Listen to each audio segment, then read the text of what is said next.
Pusat Kegiatan Olahraga PKOR W Halim Bandar Lampung ditutup sementara. Penutupan tersebut dilakukan oleh pemerintah Provinsi Lampung sejak beberapa hari terakhir.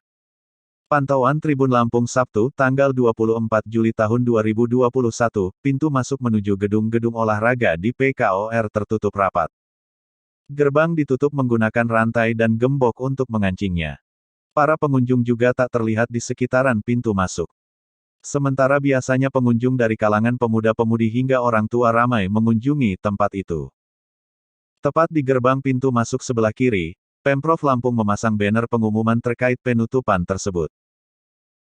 Pengumuman tersebut berdasarkan Surat Edaran Gubernur Lampung Nomor 0452/87 V-Posko 2021 tentang PPKM dalam pencegahan COVID-19 Jawa Bali dan pada kabupaten kota di Lampung. Karena itu masyarakat belum dapat mengunjungi PKOR selama masa PPKM darurat berlaku di Kota Bandar Lampung.